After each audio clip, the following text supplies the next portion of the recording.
Shalom Bapak Ibu Saudara yang dikasihi oleh Tuhan. Bagaimana kabarnya? Saya doakan Bapak Ibu Saudara tetap di dalam ketaatan firman Tuhan. Hari ini kita akan kembali merenungkan kebenaran firman Tuhan. Marilah kita berdoa. Bapa di sorga, terima kasih buat firman-Mu dalam hidup kami hadir. Kami bisa memiliki Alkitab, kami bisa membacanya, dan kami bisa mengerti maksud Tuhan dalam hidup kami melalui Alkitab.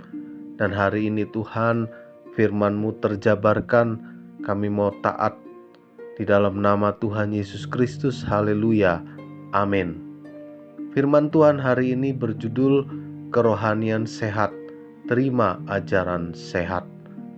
Titus pasal 2 ayat 1 mengatakan, tetapi engkau beritakanlah apa yang sesuai dengan ajaran yang sehat.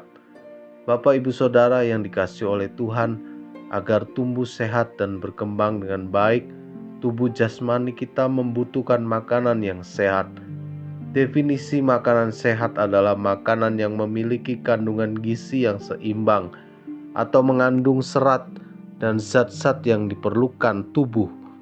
Menu makanan sehat seharusnya kaya akan unsur zat gizi seperti karbohidrat, protein, mineral, vitamin, dan sedikit lemak tak jenuh, atau lebih tepatnya disingkat dengan nama menu 4 sehat 5 sempurna. Demikian juga manusia rohani kita membutuhkan makanan rohani yang sehat pula.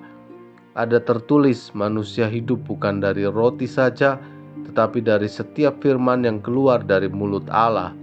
Matius 4 ayat 4.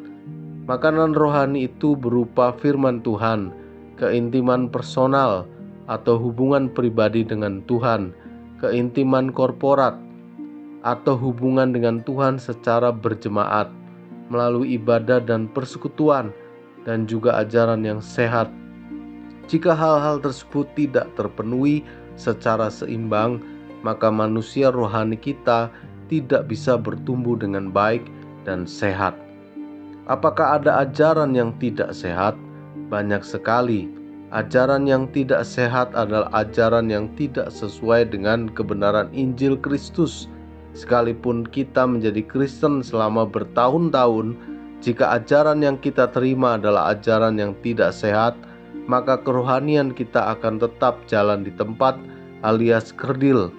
Sedikit saja mengalami masalah atau kesulitan, iman mudah sekali goyah dan langsung menyalahkan Tuhan. Mengapa? Karena mereka sering mendengar ajaran yang tidak sehat, yang mengatakan bahwa mengikut Tuhan pasti terbebas dari masalah. Tuhan tidak pernah berjanji demikian, tapi Ia menjanjikan pertolongan, kelepasan, dan jalan keluar untuk setiap masalah yang kita alami. Pemazmur menulis, kemalangan orang benar banyak, tetapi Tuhan melepaskan dia dari semuanya itu. Mazmur 34 ayat 20. Ajaran tidak sehat lain mengatakan bahwa mengikut Tuhan itu tak perlu membayar harga. Tuhan berkata, setiap orang yang mau mengikut aku, ia harus menyangkal dirinya, memikul salibnya dan mengikut aku. Matius 16 ayat 14.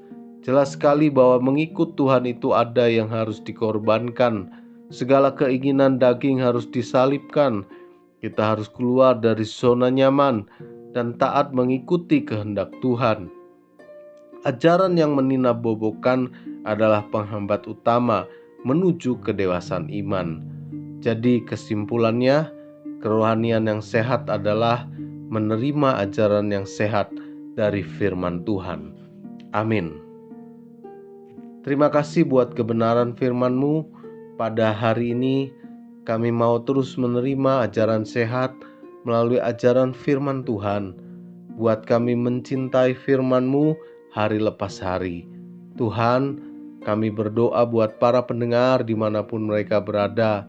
Yang lemah Engkau kuatkan, yang sakit Engkau sembuhkan, yang dalam keadaan duka Engkau hiburkan. Dan biarlah hari ini mereka menerima kekuatan ekstra yang dari Tuhan.